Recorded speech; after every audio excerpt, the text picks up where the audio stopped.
विशेष निवेदन कि वो बाबा साहब की चित्र पर पुष्प अर्पित करें। सुनील गोलपुरिया जी, कार्यक्रम की रीड कमेटी आयोजक, उनसे निवेदन कि वो बाबा साहब के चित्र पर पुष्प अर्पित करें।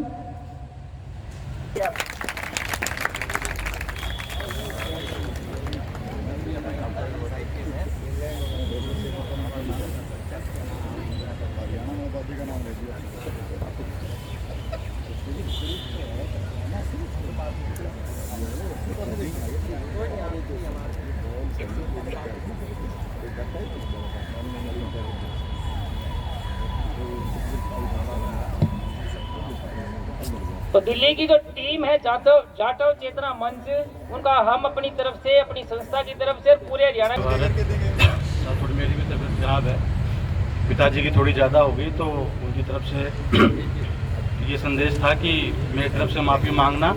और हम बाप बेटे ने मिलकर कल रात को एक कविता लिखी थी, तो बोला कि यार मेरी तरफ से जो ये कविता है तू जाके मेरे भाइयों को, समाज बंधुओं को बता देना। तो मैं कोशिश करूँगा। जय भीम। थोड़ा माइक के पास आ जाए, आज आवाज़ थोड़ी नासाज रहेगी, थोड़ी आवाज़ बना दो भैया। हेलो माइक वाले भैया, माइक दिल्ली का है। आदरणीय चीफ गेस्ट साहब, ऐसा ध्यान रखना चाहिए उसको खुद भी। श्रीमान दिलीप सिंह जी, डॉक्टर दीपक कुमार जो मेरे बड़े भाई हैं, नीतीश राजौरा जी, मैडम सौम्या जी, आशा कंडारा जी मैडम, सब पूरा मंच और मेरे बड़े बुजुर्ग, आप सभी को मेरा नमस्कार। ये कविता जो है, सर्वप्रथम तो मैं बता दूं कि अभी साहब बोल रहे थे कि अंदर का कोई प्रोग्राम था, मिला नहीं, तो इसमें दो पॉजिटिव बातें हैं मेरे हिसाब से। हमें हर चीज़ में पॉजिटिविटी ढूंढनी चाहिए। पहली तो ये कि हमें भवन नहीं मिला, बाबा साहब को क्लास में जगह नहीं मिली थी, फिर भी बाबा साहब बन गए। हमारे समाज को इस देश में जगह नहीं मिली थी, फिर भी बड़े बड़े आईएएस हमारे समाज में बन रहे हैं। तीसरी पॉजिटिविटी ये है कि हो सकता है हॉल में थोड़ी जगह कम हो, यहाँ जगह बहुत ज़्यादा है, तो खुला आसमान है, नीला आसमान है, तो ये भी एक पॉजिटिविटी है कि हो सकता है साहब अगली बार जब प्रोग्राम कराए तो ये पूरा इलाका जो खचाखच भरा रहेगा। तो हमें हमेशा हमारे हाथ में सिर्फ पॉजिटिव सोचना है, बाकी परिस्थितियाँ तो विषम रही हैं और विषम रहती आएंगी। तो ये कुछ लाइनें हैं जो मैं पढ़ के आपको बताना चाहता हूँ। दरअसल ये मेरे पिताजी ने लिखी थी इस प्रोग्राम के लिए, परंतु वो आ नहीं पाए जैसा कि मैं। शीर्षक है मैं और मेरे जूते। अभी बाबा साहब का जब सम्मान कर रहे थे तो मैंने एक चीज़ नोट की कि सब बंधुओं ने जूते निकाले, दिलीप साहब जो हैं उन्होंने जूते नहीं निकाले।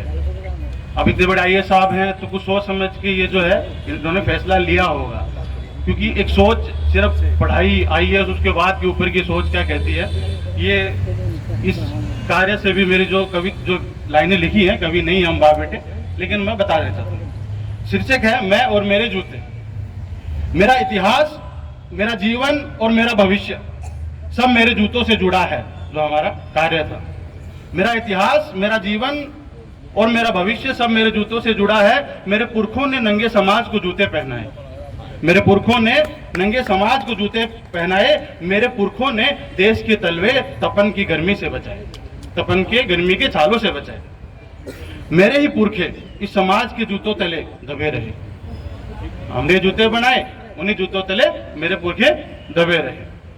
जिन कांटों से समाज को बचाया, वही कांटे उनके जीवन में बो दिए गए।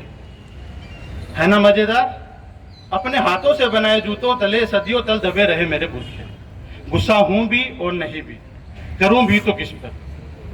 अपने पुरखों पर या उनके जूते बनाने के हुनर पर, या पगड़ी को शान और जूतों को अपमान बनाने वाले उन धूर्त विद्वानों पर।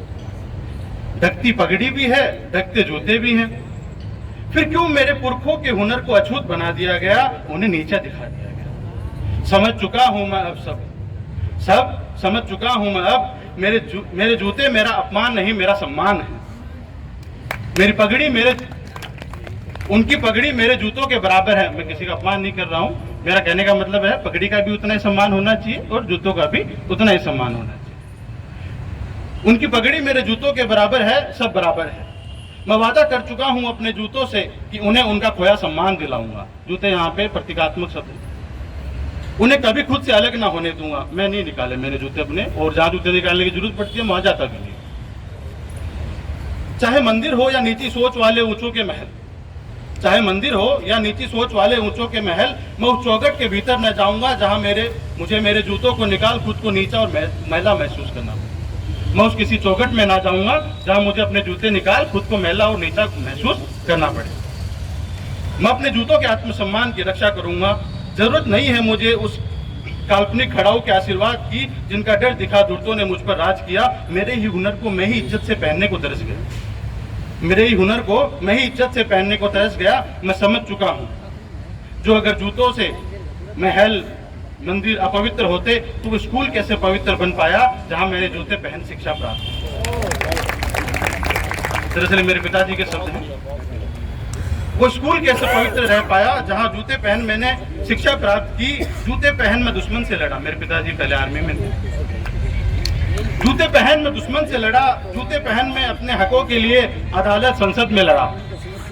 जूते पहन मैं दुश्मन से लड़ा। जूते पहन अपने हकों के लिए अदालत और संसद में लड़ा।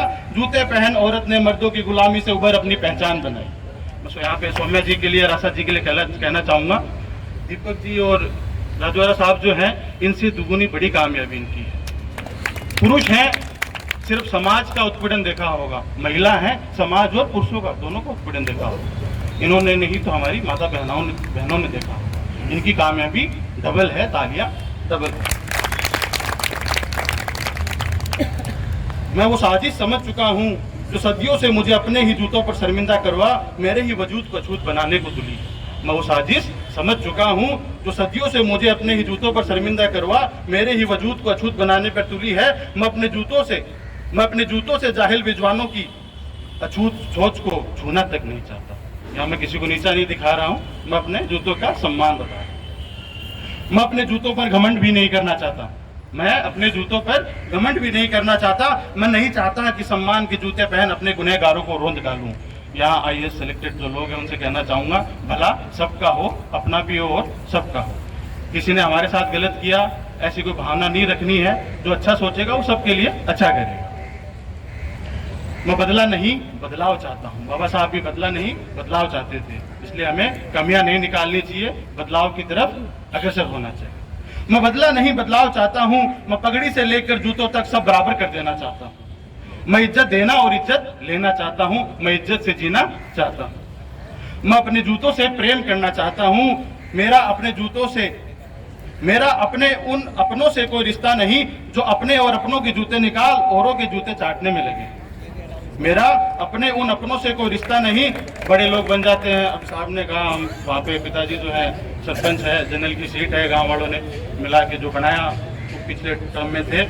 लेकिन कई बार होता है, हम देखते हैं, हम समाज के किसी बड़े आदमी को बड़ा बना देते हैं और फिर वो भूल जाता है। दरअसल वो भूलता नहीं है, उसको सपोर्ट नहीं मिलता है, इसलिए वो छुपने की कोशिश करता है।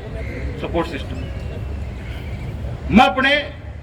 मेरा अपने उन अपनों से कोई रिश्ता नहीं जो अपने और अपनों के जूते निकाल औरों के जूते चाटने में लगे।